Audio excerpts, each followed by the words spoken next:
We watched a picture from 1984, directed by Stuart Rosenberg, based on the novel The Pope of Greenwich Village, written by Vincent Patrick. The movie is The Pope of Greenwich Village, starring Mickey Rourke and Eric Roberts. Mm-hmm.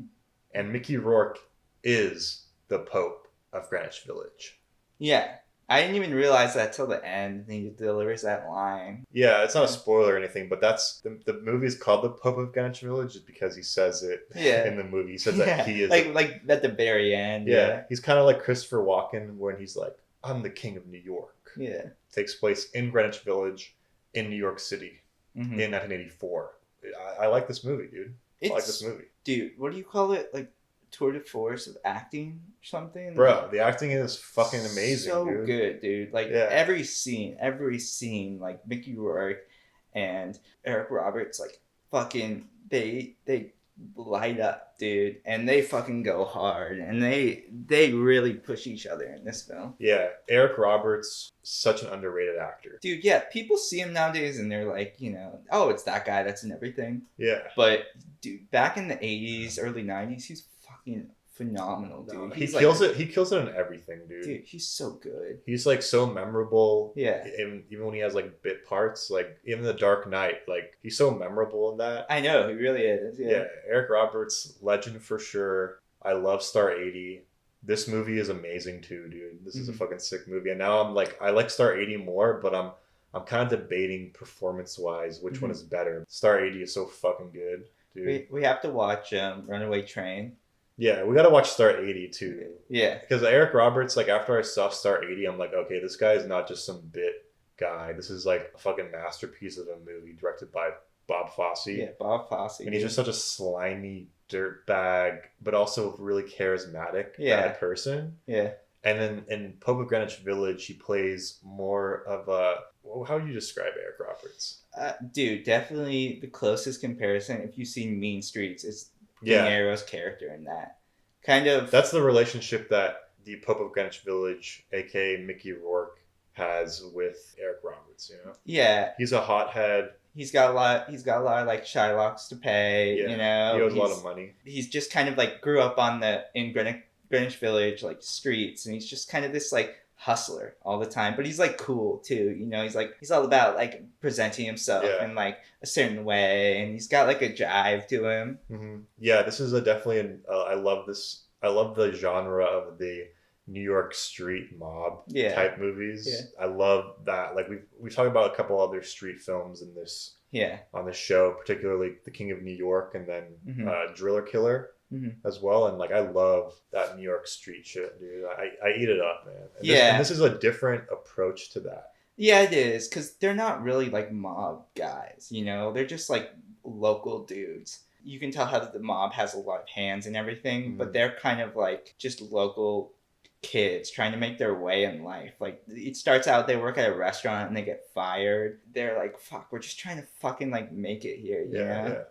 And I relate to that. Yeah, and Mickey Rourke's character is like down his luck, and he has a kid with his ex-girlfriend, and now he lives with his new girlfriend played by Daryl Hannah, who's like a dance teacher.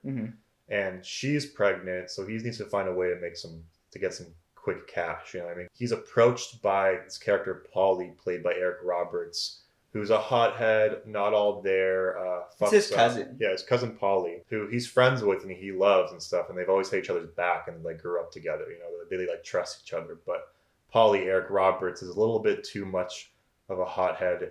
He's always like getting into trouble. He's always he's always flying too close to the sun, and he's like way too overly confident for what he's like trying to pull off. Yeah. But he has a scheme to rob a safe in this factory warehouse place. They get the money, but it goes wrong. And it is Eric Roberts' fault. And Mickey Rourke gets kind of tied into this whole mess, even though he never really asked for it in the first place. He just didn't know what he was getting into. So he fell into this mess now that they realized that the money was mob money, and they have to kind of figure out what to do there. And the thing is, the real pull of this movie is the relationship between the two, because he's I love this guy, I don't know what to do with him, and like I can't have his back for everything. He's such a fuck up. The same with Harvey Keitel and Robert De Niro for Mean Streets. He's trying to protect his really good friend and he's just like fucking up everything and like owes money to people, and he's risking his own like life for this one dude, and he's kind of throughout the film he's like torn whether it's worth it or not for his own life. Yeah, that eventually just falls apart anyway.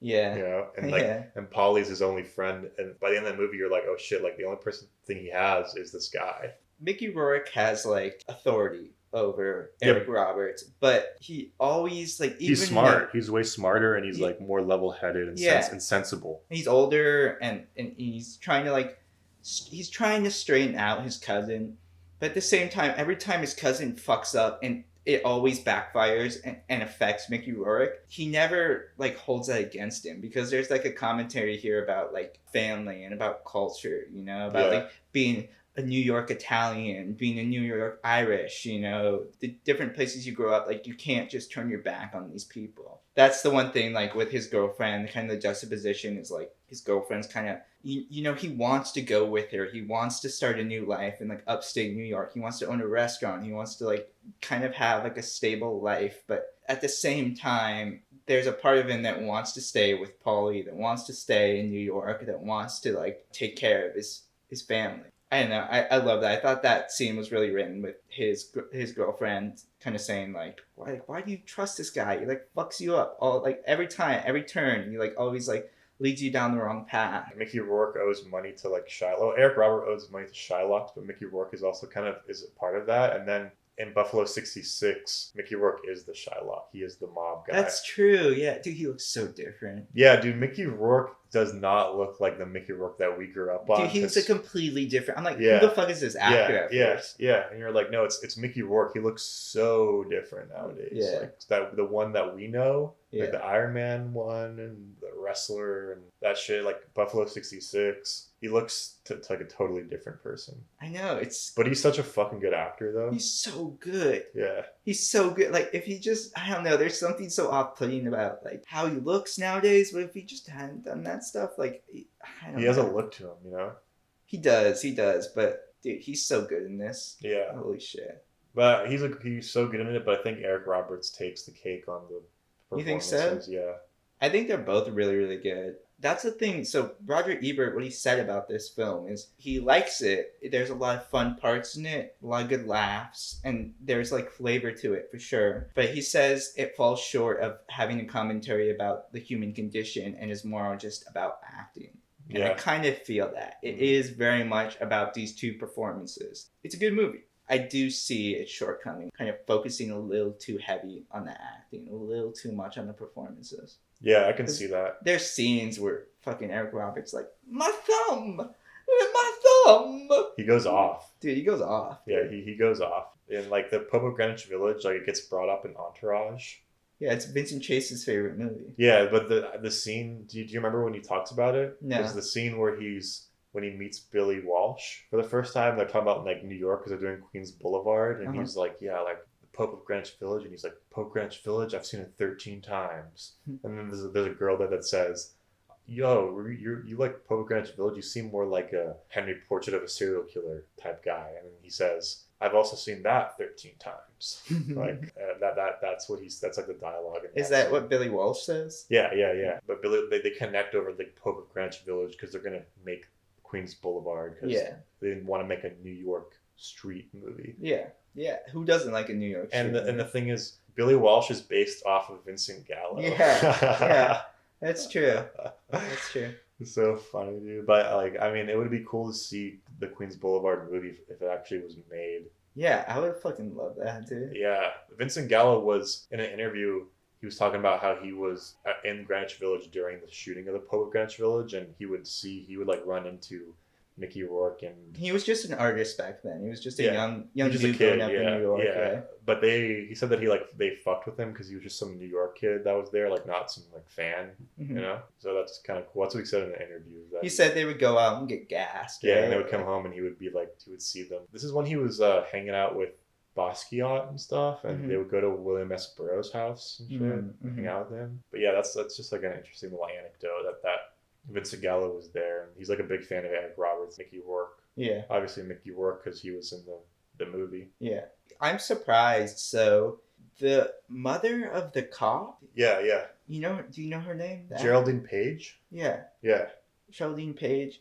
She was nominated for an Academy Award that year for this film, and she only has 2 scenes. Yeah, I guess it's that monologue about how she's gonna make a scene Yeah. to the news about her son and Yeah. stuff. But that was not like Academy worthy to me. I feel like it was more of like a nod to her career. Perhaps, yeah. I think Eric Roberts deserves something. Dude, he does, yeah.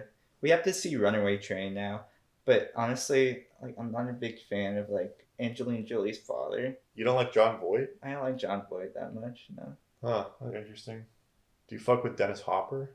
I fuck with Dennis Hopper, yeah. Okay, because I feel like they bring the same vibe, and I think Jon Voight brings less of that vibe that maybe you don't fuck with. Yeah, well, Dennis Hopper, I can kind of excuse it because I'm like, he's fucking crazy. He's literally out of his mind. Yeah. But Jon Voight just seems like a fucking asshole to me. I don't know, something about him. Every time he's on screen, I don't like him that much. I will say, Pope of Greenwich Village also has this a little bit like has an 80s vibe to it, right? Yeah. A little bit like with the expression, the acting and stuff, and like their dialogues like a little has that sort of 80s and it has that look to it. And Daryl Hannah. And other than that, like I thought it was really fun to watch, and I would rewatch this movie. Underrated. Underrated, yeah. It's funny, we watched it because our friend Sahir told us to watch it. Yeah, Sahir, yeah, because I was like talking about Eric Roberts because I was asking him how he met him. I was like, yeah, I love Star 80, and he's like, no, Pope of Greenwich Village is his best movie. Yeah. Which is like, we were like, oh, fuck, okay. And I heard about that movie so many times now, and then the whole Eric Roberts wave going on in our lives, like, I had to see it. Yeah. Because Eric Roberts is a cool guy, too, in real life. Yeah. Like, he was super nice. Yeah. And stuff. Like, I fuck with him in real life. He wasn't, like, an asshole, or, like, he, like, said hi to me. I didn't say hi to him. He said hi to me, which is kind of like, okay, yeah, I fuck with that, you know? Yeah, some respect. You can always fuck with someone who says hi to you first, you know? And dude, I have so much respect for him, like, because he pulls out these, like, crazy performances. Yeah, and he's a great actor. And he's a nice dude, like, yeah. Oh, yeah, fuck with that. Yeah, like, one time we were filming on set, and he did his scene at the end of, like, when he did his line, he just, like, burped. Like, really loud. Like, he was like, bird or no bird? Ah. Just like completely quiet because. Was it like, did Chris ask for it? Or? No, he just did it. Like, he just burped. It was so fucking funny, dude. I gotta tell Chris to have that in the movie. Like, he has to have it in the movie, dude. That'd be so fucking funny. Yeah.